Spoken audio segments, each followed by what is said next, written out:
everybody, Jennifer Hine here, a Los Angeles area-based real estate agent with Realty Executives, and today we're going to go over the numbers from the May 2021 California Existing Home Sales Report that just came out. And I'm also going to talk to you about two other things.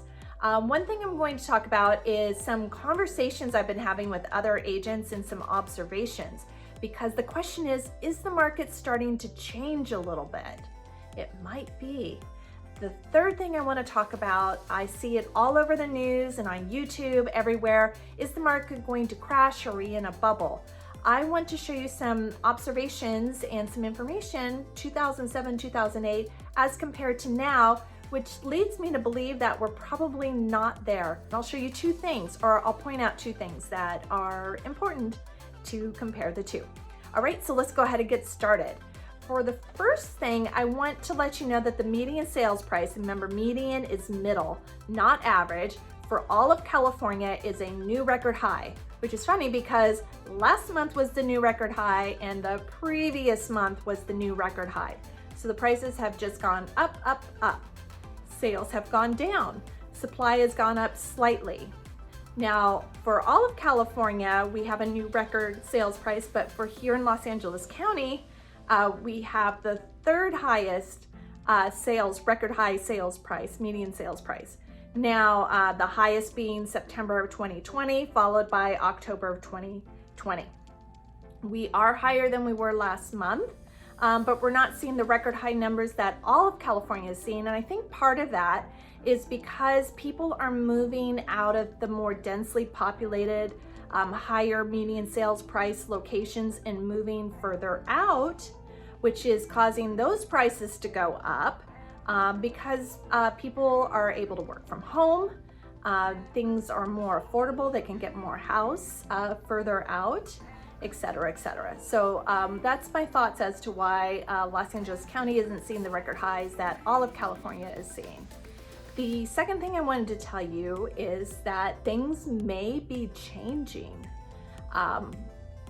Other agents have noticed, and I've noticed this for myself, that there are not as many showings for properties and homes are getting multiple offers, but you're not seeing the level of multiple offers that you were seeing before. So this may be a pattern moving forward. I think a lot of buyers are just done. They're like, I'm tired of not getting the house.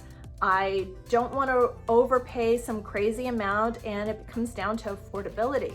The prices are just pushing so high that people just can't afford them. So we'll just have to see what happens with interest rates and supply of homes available. Now, speaking of prices, a lot of stuff out there has been talking about, are we in a housing bubble and is the market going to crash? You look at this diagram, it's more talking about how our inventory has gone up slightly as compared to last month. But I want to point out, if you look at 2021 supply of homes versus 2007, 2008, when the market did in fact crash, you can see that the supply of homes available is a dramatic difference. We are right now in a severe seller's market, meaning that the sellers have the upper hand, whereas you look at 2007, 2008, that was a severe buyer's market. So the supply had set up for a major price decrease or crash back then. Versus now, there's just not enough homes to create that because there's just too much demand for the supply available. The second thing is, back then, anybody and everyone could get a mortgage, whereas now it's really hard.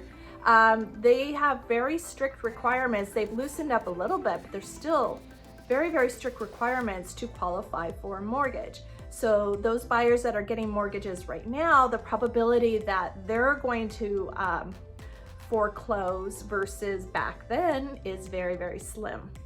And people are putting a lot more down than they did back then. There were a lot of no interest loans, et cetera, et cetera. So what we saw back then, the probability that something like that's gonna happen now is very, very unlikely. So that's kind of it in a nutshell. We're just gonna have to keep watching the supply of homes available and the mortgage interest rates. If they continue to stay as low as they are and the supply continues to stay as low as it is, we do have affordability issues. We may plateau, we may see prices go up just a little bit more, but it's anybody's guess really, but I don't see anything dramatic changing anytime soon. If you have any questions about your particular situation, just feel free to reach out anytime. I am more than happy to help. And that wraps it up, everybody. I will see you on the next one. Take care and stay cool. It's pretty hot out there. All right, bye-bye.